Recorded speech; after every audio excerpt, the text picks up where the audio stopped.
நெல்லை மாவட்டம் குற்றாலத்திற்கு அருகே உள்ள காசி மேஜர்புரத்தில் சிற்றாரை ஒட்டி குப்பைகள் கொட்டப்படுவதை தடுக்க வேண்டும் என கோரிக்கை எழுந்துள்ளது.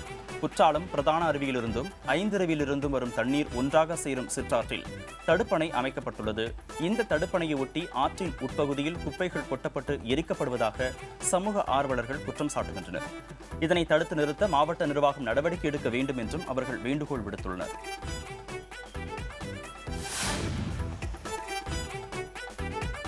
நாகர்கோவில் அருகே துப்பாக்கியை காட்டி பணம் கேட்டு மிரட்டிய 2 இளைஞர்களை தனிப்படை காவல்துறையினர் கைது செய்தனர். ஹரி என்ற வியாபாரியை ஆனைப்பாளையத்தில் முஹிதீன் ரஃபீக், பாபு உசைன் ஆகியோர் துப்பாக்கியை காட்டி மிரட்டியதாக கூறப்படுகிறது. இதுகுறித்து ரோந்து பணியில் ஈடுபட்டிருந்த காவல்துறையினருக்கு தகவல் அளிக்கப்பட்டதை அடுத்து மிரட்டலில் ஈடுபட்ட இருவரையும் காவல்துறையினர் கைது செய்தனர். அவர்களிடமிருந்த துப்பாக்கியையும் காவல்துறையினர் பறிமுதல் செய்தனர்.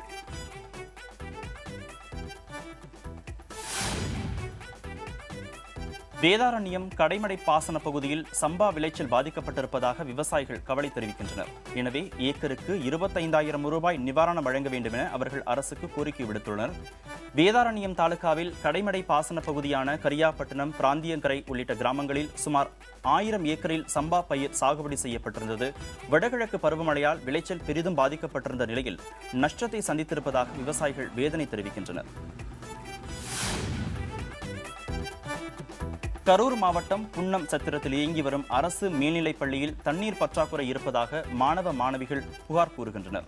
கழிப்பறைகளில் போதிய தண்ணீர் வசதி இல்லாததால் இயற்கை உபாதைகளுக்கு கூட பள்ளிக்கு வெளியே கழிக்க வேண்டிய சூழல் உருவாகி இருப்பதாக வேதனை தெரிவிக்கின்றனர். இதுகுறித்து பள்ளி ஆசிரியர்களிடம் கேட்டபோது அதிகாரிகளிடம் பலமுறை புகார் அளித்தும் நடவடிக்கை எடுக்கவில்லை என குற்றம் சாட்டுகின்றனர்.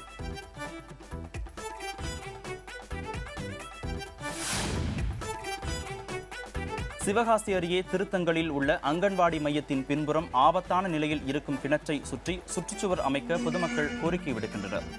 அங்கன்வாடி மையத்தின் பின்புறம் உள்ள 100 ஆண்டுகள் பழமை வாய்ந்த கிணறு தற்பொழுது பயன்பாடற்று குப்பைகள் கொட்டும் இடமாக இருப்பதாக கூறப்படுகிறது. இதனால் நோய் தொற்று ஏற்படும் அபாயம் உள்ளதாகவும் சிறுவர்கள் கிணற்றில் தவறி விழும் ஆபத்து இருப்பதாகவும் புகார் கூறப்படுகிறது.